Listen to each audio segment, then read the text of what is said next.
So this is the start of a new series of Excel skills that relate to research methods. And so these aren't necessarily the most sophisticated Excel skills, but they are things that really do come in handy when you're doing various different research tasks. And so I thought I'd illustrate some of the um, ways that I've applied skills I've built over the years to common tasks to help folks both get a sense of what's possible, but also to get a sense of how these different skills work and kind of get familiar with them. And so I've developed this whole big long Excel skills checklist and kind of organized things by different research tasks. And so today we'll be looking at using the random function to be able to generate a randomized sample.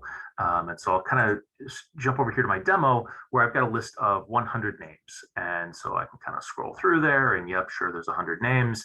And maybe I want to choose 10% of those names for a survey.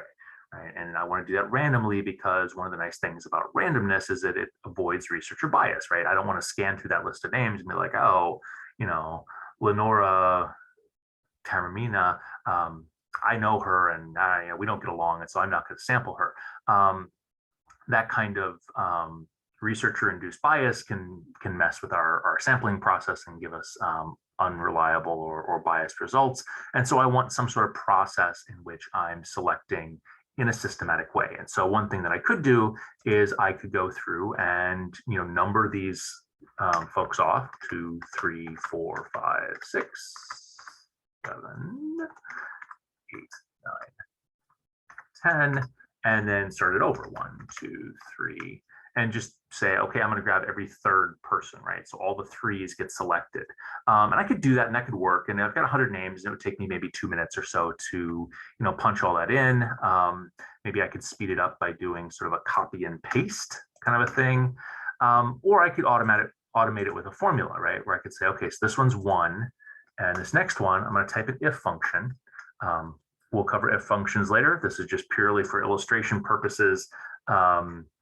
If this cell up here, B1, or I should say B2, if that is greater than 9, then I want it to go to 1. Otherwise, I want B2 to be incremented up by 1.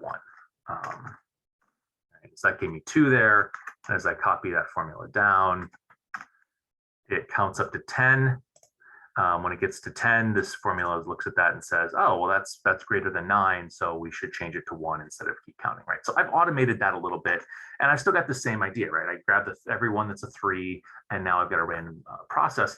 And that's sort of how we're taught to do random sampling, where you have a sampling frame, your list of all the people you want to sample from, and you order them, and then you pick sort of in an order to give you sort of the proportion that you want from that sampling frame. And that works great if you have a sampling frame. And it works great before computers. But a lot of the sampling situations I've found myself in, I don't necessarily know what proportion I need, right? And so I could have a list of 10,000 phone numbers, and I'm going to call phone numbers until I get 500 respondents. I don't know if I'm going to need to call 1,000 phone numbers or 2,000 or 5,000 or all of them. Gosh, I hope not, but I don't have any control over the response rate. And so an alternate way of sort of randomizing our sampling frame is to use Excel's rand function, which is just you type rand and then you give it a little open parentheses, close parentheses, because you're telling it it's a function and you're not giving it any additional parameters. And then you hit enter and you get a number that runs from 0 to 1.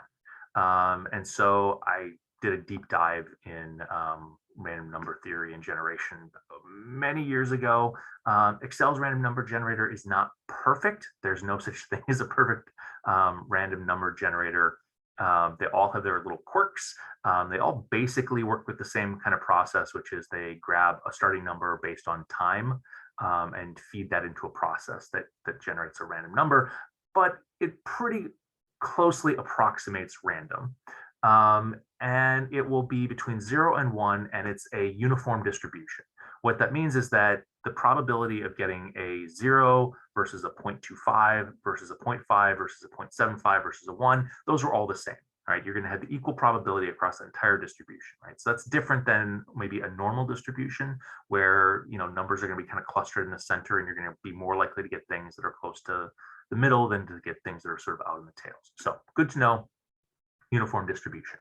And so I've just assigned a random number to Lenora Tormina, and I can assign a random number to all folks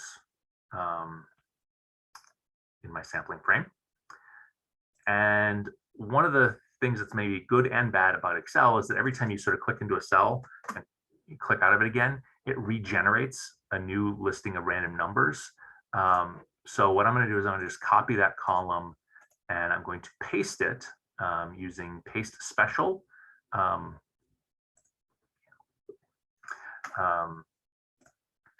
Copy and paste special. I can either use values, or I can click into here, paste special, and choose values. And what that'll do is it'll take whatever's showing in Excel, and it will just use that and sort of get rid of whatever formulas in the background that's generating it. And so when I do that, now this is actually a number versus a formula. And then I can sort. I'll delete this column. I'll highlight my names and my random numbers. I'll go to data and sort, and I'll sort column B. And it doesn't matter if I go largest to smallest or smallest to largest because it's random. And now I have an order where each person has been put into a random order, and I can work through that random order, and I can either say, okay, I need 10% of my 100 people, so the first 10 be these folks, or maybe I just keep going, right? If 3 of these folks don't respond to my request for an interview, I go to the next person and the next person and the next person in the list. And that list has been randomized in a way where I didn't control who gets called first or what that process looks like. Excel's random number generator did. And the random number generator ends up being useful in a lot of different situations. I've used it to approximate coin flips. I've used it to randomize bingo cards. There's lots of things that you can do with it. But for research methods purposes, this is probably the one application that gets used the most.